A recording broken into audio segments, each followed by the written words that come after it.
네, 오늘 수요예배 가운데 함께 하신 여러분 주님의 이름으로 또 축복합니다. 또 가정에서 함께하는 모든 분들도 주님의 이름으로 축복합니다. 네, 오늘 우리가 함께 살펴볼 하나님의 말씀은 시편 117편과 그리고 시편 118편입니다.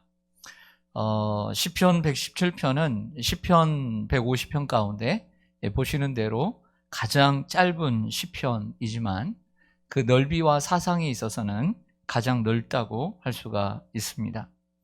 오늘 1절을 보면 모든 나라들과 모든 백성들에게 하나님을 찬양하고 또 하나님을 찬송하라고 명령합니다.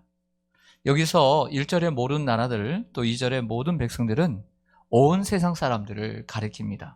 즉 구원 얻은 사람들이나 구원을 얻지 못한 사람들 상관없이 모든 온 세상 사람들이 하나님을 찬양해야 된다라고 명령하고 있습니다. 또 2절에서 보시면 2절은 나라와 또 백성들이 즉 나라와 백성들을 열방이라고 말할 수 있는데 열방이 하나님을 찬양해야 되는 이유 1절에서는 나라와 또 민족들 백성들이 하나님을 찬양하라 명령을 했는데 2절에서는 찬양의 이유를 얘기를 하고 있습니다.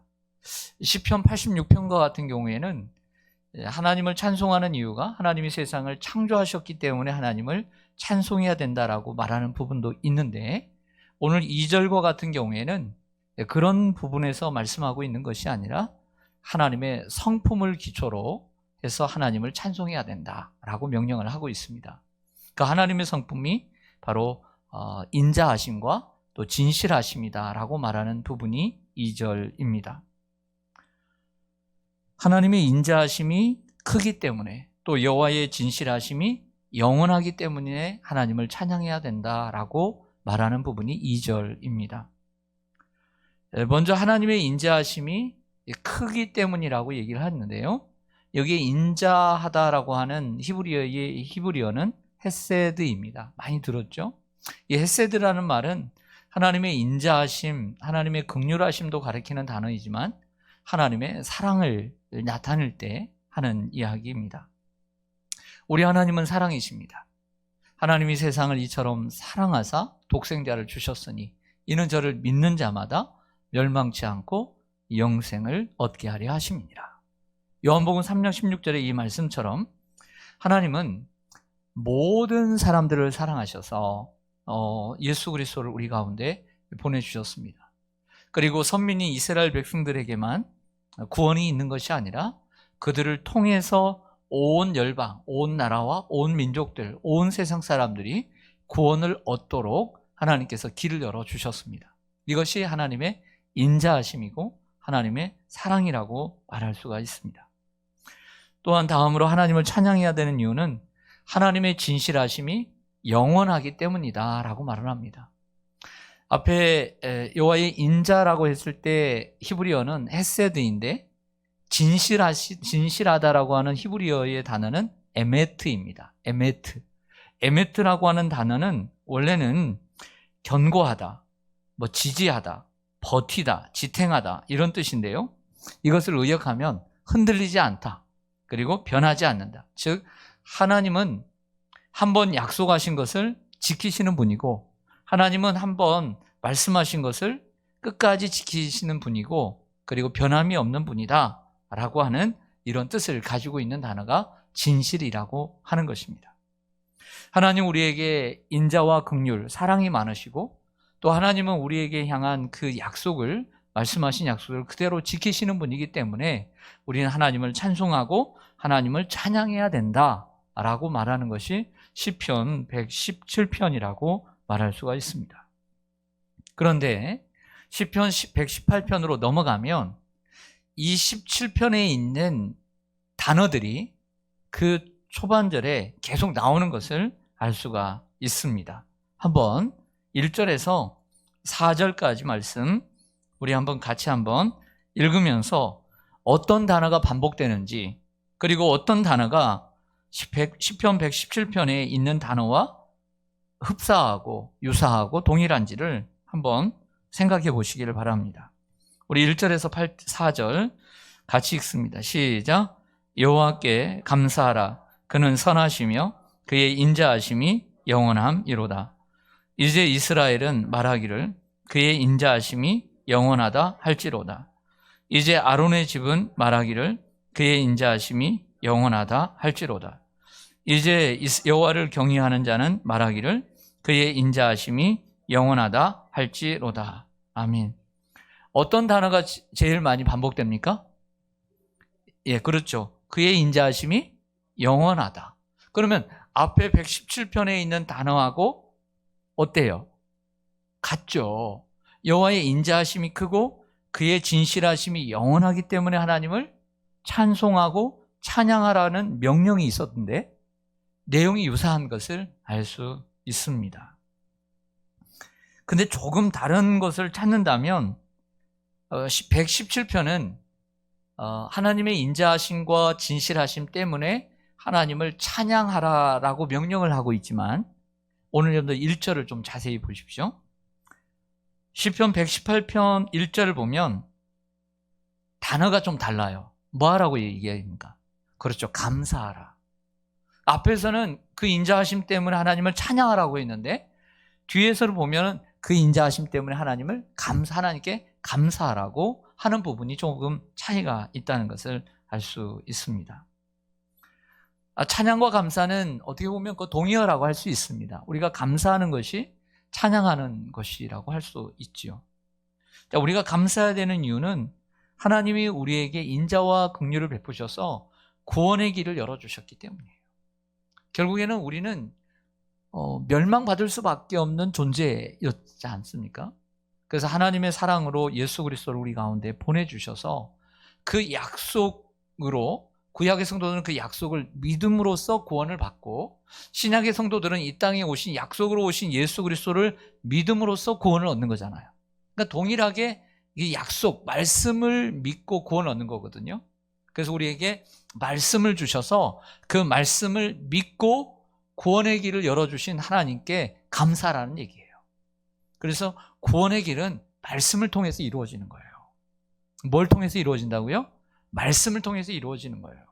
하나님의 말씀이 모세를 통해서도 선지자를 통해서도 말씀이 전파됨으로써 그 말씀을 믿음으로써 구원에 이르는 거예요. 하나님이 말씀으로 우리 가운데 임재하시는 거예요. 그 말씀을 소중히 여겨야 됩니다. 구원의 길은 결국 하나님 말씀을 듣는 것입니다. 하나님의 말씀을 통해서 우리는 하나님의 인자하심과 하나님의 진실하심을 경험하게 되어지는 거예요. 그런데 우리가 한번 객관적으로 한번 평가해 봅시다. 이 세상 사람들이 하나님의 말씀을 정말 소중히 여깁니까? 시시하게 여깁니까? 어떻게 생각하세요? 이 세상 사람들이 하나님의 말씀을 우리에게 구원을 주시는 그 하나님의 메시지를 정말 소중히 여깁니까? 시시하게 여깁니까? 시시하게 여깁니다. 시시하게 여기는 사람들이 많습니다. 그러면 우리만 생각하죠. 교회를 다니는 사람들이, 하나님을 믿는다는 사람들이 하나님의 말씀을 소중히 여기기도 하겠지만 정말 실질적으로 시시하게 여기는 사람들이 있을까요? 없을까요? 세상 사람들이 뭘 중요하게 여깁니까? 정말 말씀을 중요하게 여깁니까? 그 말씀보다 공부를 더 중요하게 여겨서 그 말씀보다, 하나님 말씀보다 세상 공부를 더 해야 된다라고 가르치는 예수 믿는 부모들이 얼마나 많습니까? 이 세상의 것보다 하나님 말씀보다 사업이 더 중요하고, 하나님 말씀보다 직장이 더 중요하고, 하나님 말씀보다 건강이 더 중요하고, 하나님 말씀보다 가정이 더 중요하고 가족이 더 중요하다고 생각지 않습니까? 우리는 하나님의 말씀을 통해서 구원에 이르는 사람들이에요. 그래서 성도들의 생명은 하나님의 말씀을 소중히 여기는 데 있는 줄로 믿습니다. 요즘 시중에 나오는 책들을 보니까 시대마다 트렌드가 있잖아요. 트렌드가 있습니다. 시대가 너무 급박하게 바뀌다 보니까 이걸 따라가야 되나 말아야 되나 이런 생각들을 합니다.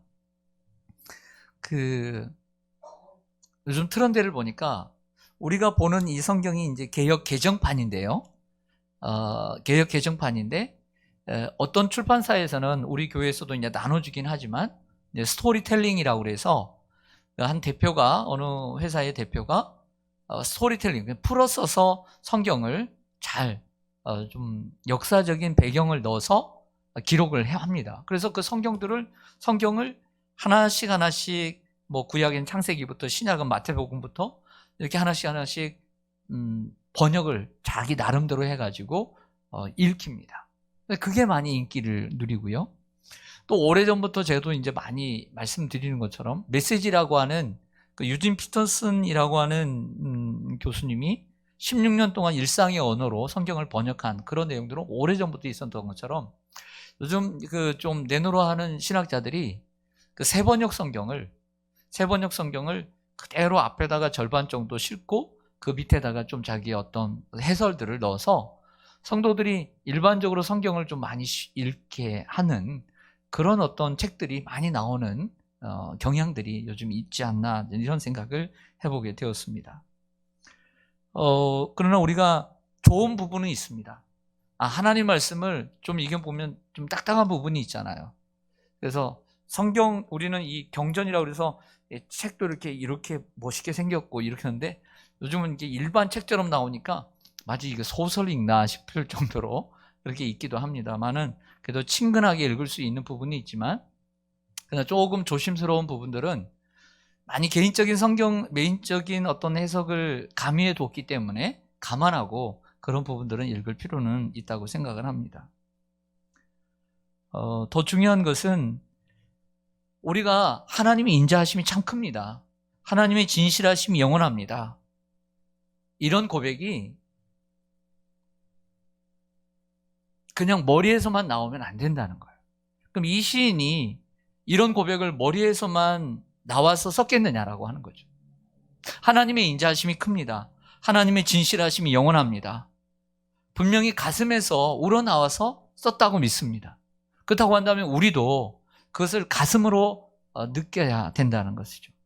어제 저녁에 이 굿TV에서 그 어떤 사회자 두 분이 어떤 목사님을 모시고 대담 형식으로 간증 형식으로 하는 이야기를 중간에 제가 이제 이렇게 틀게 되어서 아는 목사님이 나와서 좀 이렇게 보게 되었습니다. 그래서 그러면서 그 목사님의 목회를 곧 은퇴를 앞두고 있는데 목회를 잠시 듣게 되었어요. 자신이 제가 초반에는 못 들었는데 교육전도사 시절에 한 30 나이에 신유의 은사를 받았어요. 한 40년 전 일인데 신유의 은사를 받았대요. 그래서 교회에서 봉사를 하고 있는데 한 교회에 어떤 집사님이 간절히 부탁을 하더래요. 자기 조카가 10년 동안 백혈병을 앓고 있는데 지금 한 20살이 돼 있는데 20대 초반 되면 한번 기도를 좀 해달라고. 그래서 그 집사님을 따라서 택시를 타고 갔답니다. 가는 길에 기도를 했대요. 하나님, 10년 동안 백혈병을 앓았다고 하는데 병원에서도 포기했다고 하는데 하나님은 어떻게 생각하십니까? 그랬더니 택시를 타고 가면서 응답을 받았대요. 하나님께서 고쳐주리라. 내가 고쳐주리라.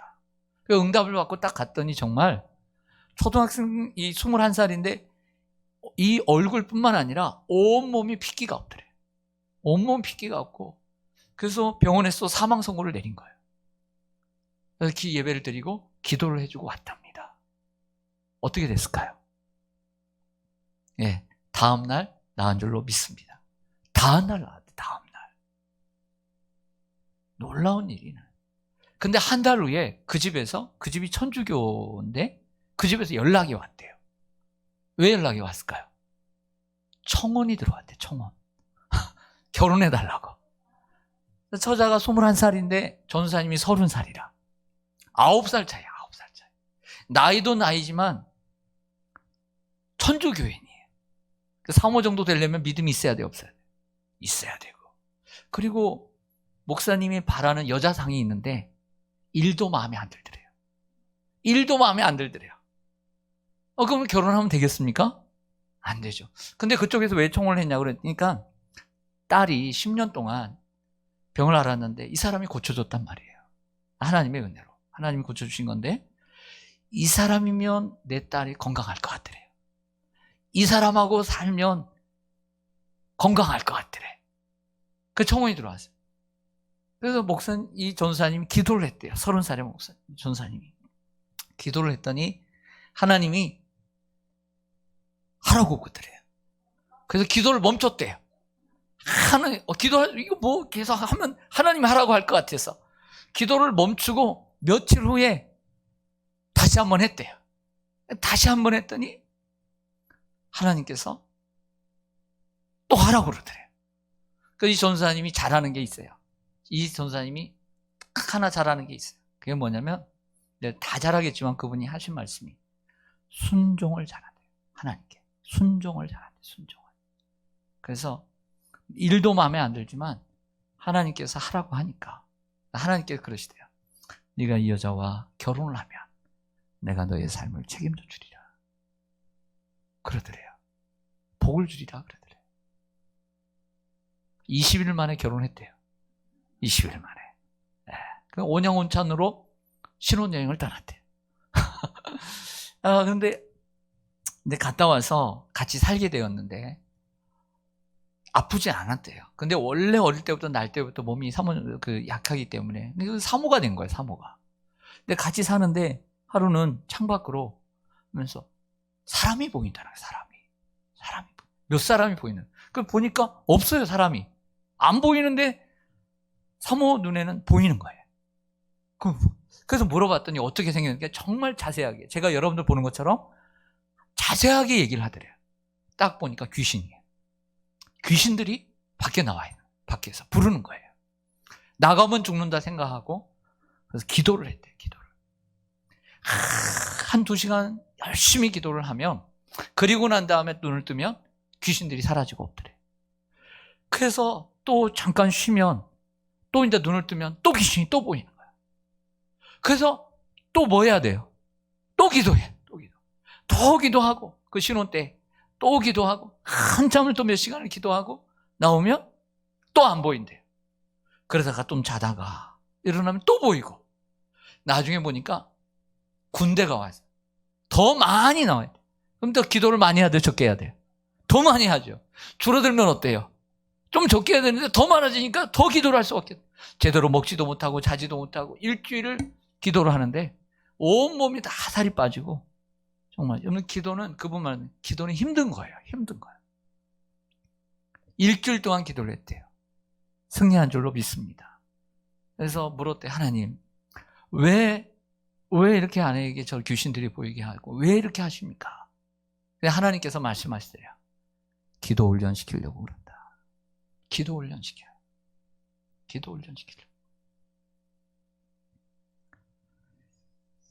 이분 목사님은 한국에서 목회하기를 싫어했대요. 한국에서 목회를 싫은 이유는 뭐냐면, 그때 당시만 해도 일단 목회자들은 가난해서, 두 번째 새벽 기도해야 돼서. 그래서 자기를 인도해준 목사님이 외국에 나가서 미국에서 목회를 하고 있어서 자기는 외국에 나갈 생각을 다 하고 여권 만들고 그랬대요. 근데 하나님께서 한국에서 개척하라고 시키더래. 그렇게 싫었는데, 또 이분 목사님이 잘하는 게 뭐라고요? 순종을 잘해서 또 했대요. 그래서 한참 이제 기도는 올라가고 막 기도를 열심히 하는데, 마치 여러분들 동방의 박사들이 별을 따라서 와서 어디까지 왔어요? 베들레헴까지, 예루살렘까지 오고 베들레헴까지 온 것처럼 하나님께서 보여주시더래요. 하루는 십자가를 딱 보여주시더니 한 번도 간 곳이 없는 광명 땅에 하나님께서 십자가로 인도를 해주시더래요.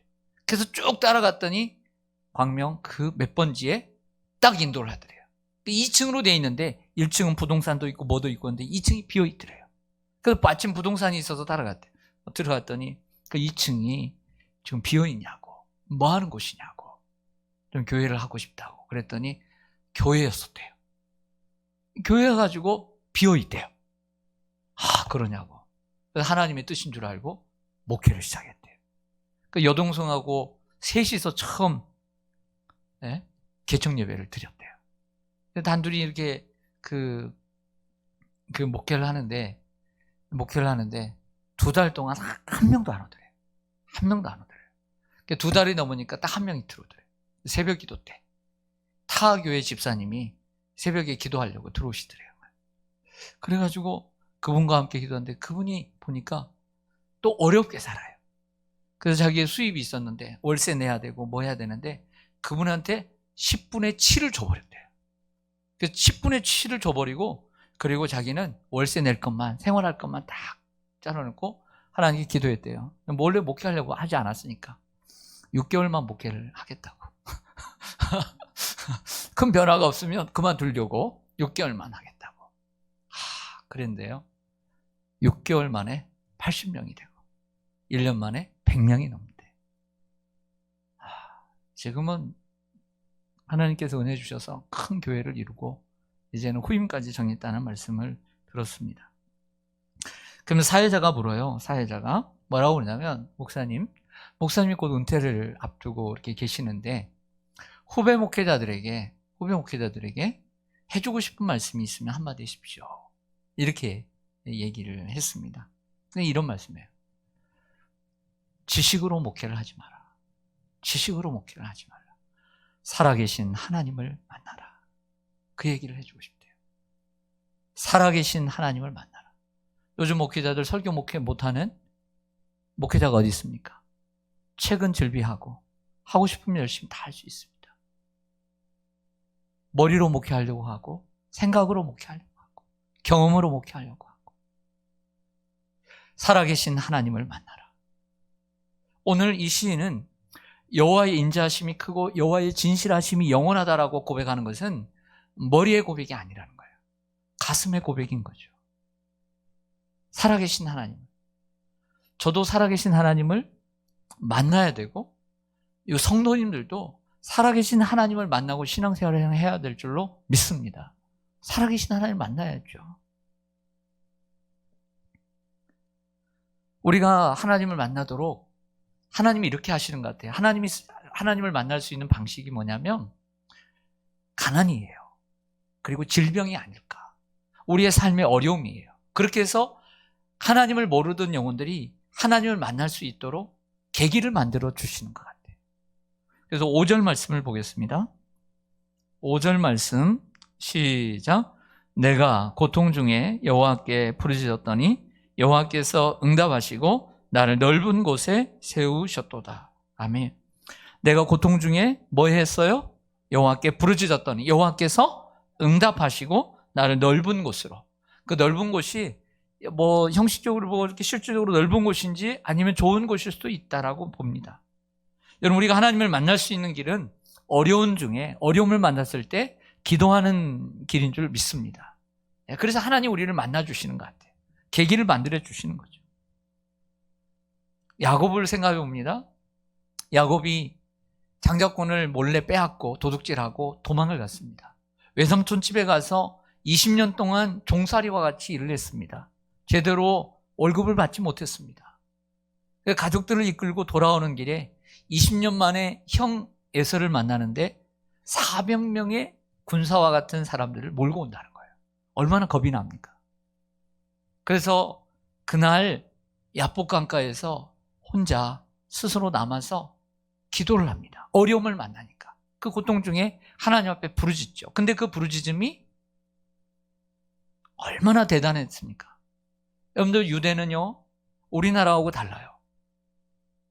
여름에는, 낮에는 더워요. 그 밤에는 춥습니다. 그 추운 날씨에 하나님을 만나고 하나님께서 나에게 복을 달라고. 한마디로 이런 거 아니에요? 이제 곧 만나게 될 형, 그 마음을 누그러뜨려 주시고 하나님 내 편이 되어주세요.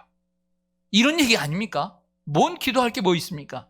하나님 내 편이 되어주셔서 그 과거의 사건이 잘 무마되어서 잘 넘어갈 수 있도록, 형과 화해할 수 있도록 형의 마음을 부드럽게 해달라고, 그런 기도 아니었겠습니까? 근데 그 문제 놓고 기도했는데 하나님께서 어떻게 하셨습니까? 그 야곱을 만나주신 거예요. 살아계신 하나님을 만난 거예요.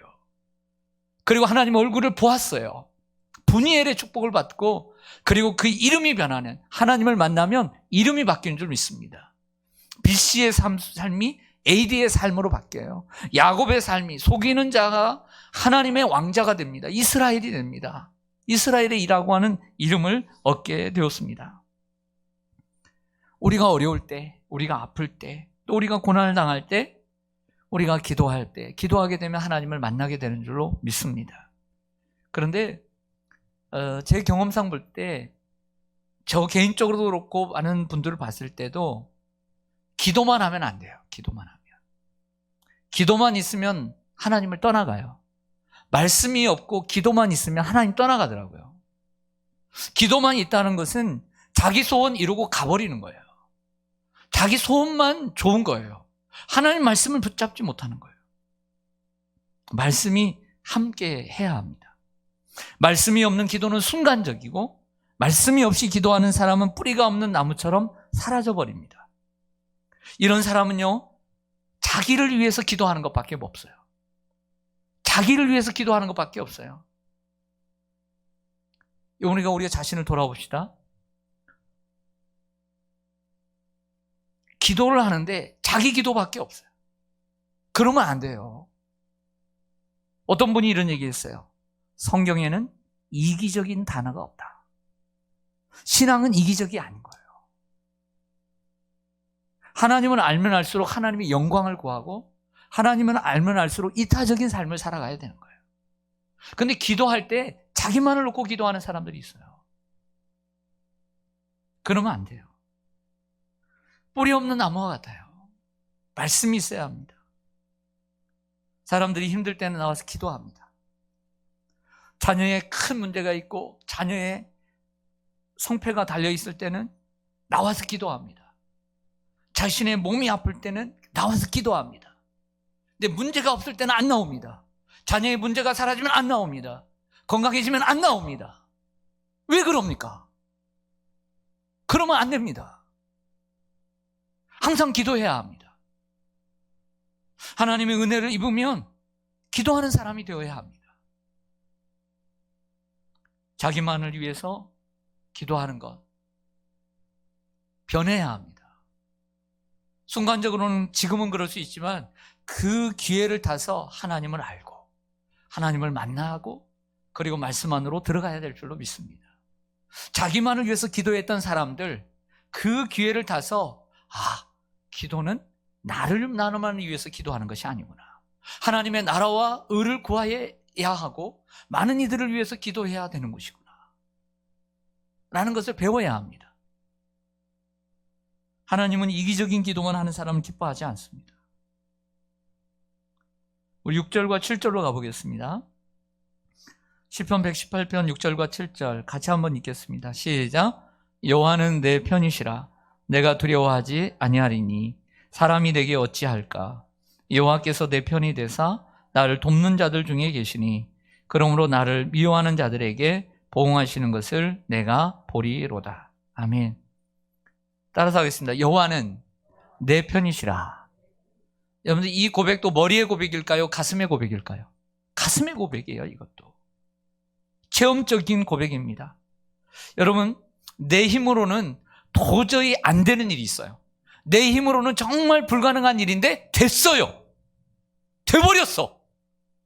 그럴 때 이 고백이 나오는 거예요. 하나님은 내 편이시라.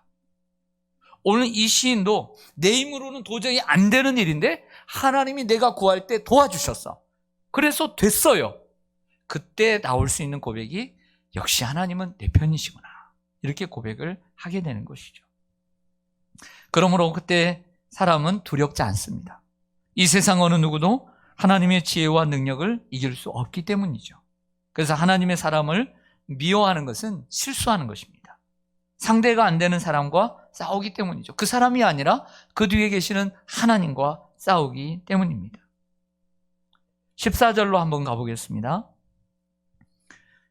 14절 같이 한번 읽겠습니다. 시작. 여호와는 나의 능력과 찬송이시요 또 나의 구원이 되셨도다. 아멘. 이 구절은요, 하나님을 세 단어로 정의를 해요. 첫째는 여호와는 나의 무엇이다? 능력. 두 번째는요, 찬송. 또 세 번째는요, 이 세 가지를 기억해야 합니다. 여호와는 나의 능력과 찬송이시요 또 나의 구원이 되셨도다. 우리 출애굽기 15장 2절로 가보겠습니다. 접어놓으시고 출애굽기 15장 출애굽 사건 이후죠. 모세의 노래. 출애굽기 15장 2절입니다. 104쪽입니다. 예, 가정에 계신 분들도 찾아서 한번 같이 읽겠습니다. 출애굽기 15장 2절. 구약성경 104쪽입니다. 예, 홍해를 건넌 후의 노래입니다. 시작. 여호와는 나의 힘이요 노래시며 나의 구원이시로다. 그는 나의 하나님이시니 내가 그를 찬송할 것이요 내 아버지의 하나님이시니 내가 그를 높이리로다. 아멘. 근데 조금 다르죠? 아까 제가 단어 기억하라고 그랬죠? 여호와는 나의, 앞에서는 시편에서 뭐라고 그랬어요? 능력. 여기서는 힘. 같아요, 안 같아요? 같은 의미죠. 그리고 아까 저쪽에서는 뭐라고 그랬어요? 찬송이라고 했는데 여기서는 뭐라고 그랬어요? 노래. 그리고 세 번째는 구원. 똑같죠? 같은 단어입니다. 네. 여기서 나온 단어이죠. 그러면 우리가 출애굽을 한 이스라엘 백성들을 잠시만 묵상할게요. 출애굽을 했습니다. 10가지의 재앙으로. 그래서 정말 승승장구하고 나가는 줄 알았는데 앞에는 홍해가 덜컥 있는 거예요. 돌아가기에는 너무 역부족이죠. 근데 애굽의 바로왕이 마음이 바뀌어가지고 최정예 부대를 이끌고 따라오는 거예요. 진퇴양난이에요. 사면초가예요. 그때 하나님께서 너희는 가만히 있어. 하나님께서 행하신 일을 보라 라고 했어요. 믿음을 가지라는 거죠. 밤새 바람을 불어서 홍해를 갈라 길을 여셨어요. 먼저 통과를 하고 보니까 그 다음에 애굽의 군대가 죽이려고 막 쫓아오는데 하나님께서 다시 바람을 불어 그 홍해를 덮어버렸어요. 그들이 수장되어서 죽어버린 거죠. 그 다음에 부른 노래입니다. 여호와는 나의 힘이요 나의 노래시며 나의 구원이시로다. 할렐루야. 여기서 나온 고백입니다. 우리도 사면초가 또 진퇴양난 있을 수 있습니다. 바다와 적이 우리를 덮을 수 있습니다. 그러나 하나님 우리의 능력이 되시고 우리의 찬송이 되시며 우리의 구원이 되신 줄로 믿습니다. 또 한 군데 나오는데요. 이사야 12장으로 가겠습니다. 이사야 12장. 시편 다음입니다. 시편 지나서 이사야 12장 2절.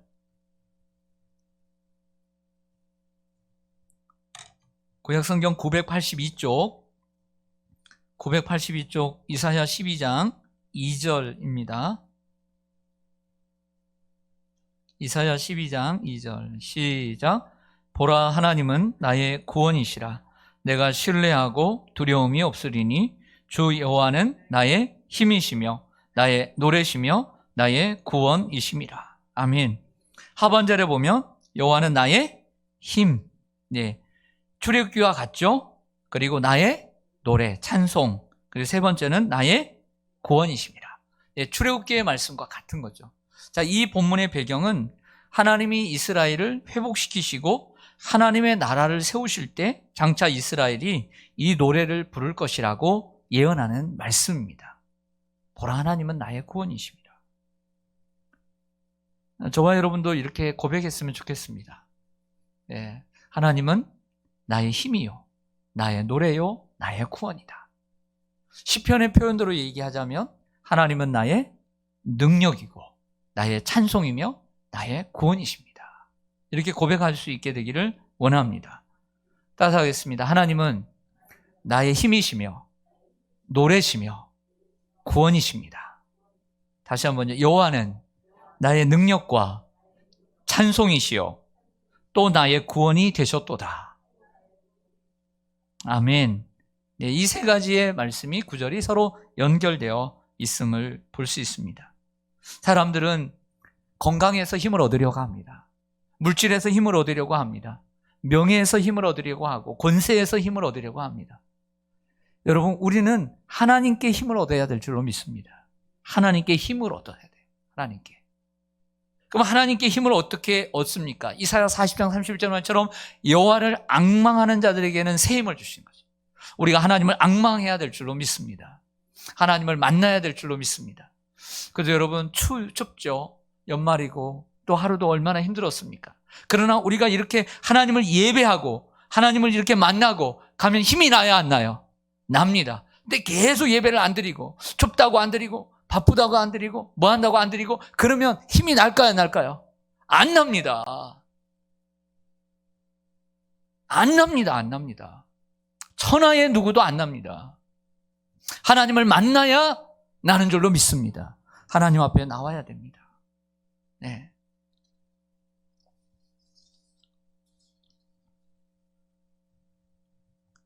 우리가 성경 한 구절만 보고 마치고자 합니다. 고린도 후서 4장으로 가보겠습니다. 우리가 얼마 전에 나눴던 고린도 후서 4장 7절 나누겠습니다. 신약성경 290쪽입니다. 신약성경 290쪽. 고린도 후서 4장 7절입니다. 제가 한 절, 여러분들 한 절, 10절까지 읽겠습니다. 우리가 이 보배를 질그릇에 가졌으니 이는 심히 큰 능력은 하나님께 있고 우리에게 있지 아니함을 알게 하려 함이라.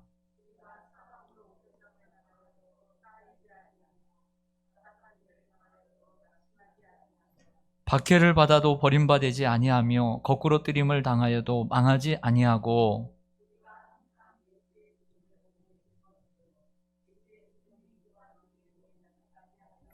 아멘. 7절을 보시면 우리가 이 보배에 생명이신 예수 그리스도를 우리의 어디에 가졌어요? 질그릇에. 우리는 깨지기 쉬운 질그릇이지만 왜냐하면 이는 심히 큰 능력이 하나님께 있기 때문이다 라고 말하고 있습니다. 그래서 우리가 삶을 살아가다 보면 사방으로 우겨쌈도 당하고 또 답답한 일 당하고 박해도 받고 또 거꾸로뜸을 당하지만 낙심하지 말라고 얘기해요. 왜? 심히 큰 능력이 우리에게 있지 않고 하나님께 있기 때문에. 하나님이 우리의 보호자가 되어 주시기 때문이에요. 그래요. 하나님은 나의 힘이시며 노래시며 나의 구원이 되시기 때문입니다. 그러니 결국 우리의 생명이 어디 있느냐? 예수 그리스도의 십자가에 있는 거예요. 예수의 생명이 우리 가운데 있기 때문에 하나님의 능력이 나타나는 줄로 믿습니다. 오늘 본문에 보면 이런 말씀이 계속 나옵니다. 여호와께 피하는 것이 사람을 신뢰하는 것보다 낫다. 여호와께 피하는 것이 고관들을 신뢰하는 것보다 낫다. 8절과 9절에 이런 말씀을 합니다. 저는 여러분들이 이런 말씀을 드리고 싶어요. 성경을 가지고 제가 카피를 한 거지만 뒷부분은 제가 이제 만들어낸 것인데 이런 것입니다. 우리가 하나님께 피할 때 하나님은 우리의 피할 길을 주신다. 우리에게. 따라서 하겠습니다. 우리가 하나님께 피할 때 하나님께서 우리에게 피할 길을 주신다. 네. 우리가 하나님께 피해야 돼요. 우리가 계속 이 시인처럼 하나님께 피하는 것이 사람에게 피하는 것보다 사람을 신뢰하는 것보다 낫다고 그랬으니까 사람을 신뢰하면 당장엔 좋아 보이지만 끝이 안 좋아요. 하나님을 신뢰하는 건 당장에 좋아 보이지 않지만 끝이 좋아요. 그래서 하나님을 신뢰해야 될 줄로 믿습니다. 우리가 하나님께 피하면 하나님은 우리에게 피할 길을 주실 줄로 믿습니다. 여러분들 혹시라도 오늘 사방으로 우겨쌈을 당하고 있습니까? 사면초가입니까? 답답하십니까? 그래도 낙심하지 마세요. 하나님이 여러분들과 함께 하실 줄로 믿습니다. 여러분들의 가정에도 이 하나님의 권능, 하나님의 힘이, 하나님의 구원이 함께 하시기를 간절히 소망합니다. 아멘.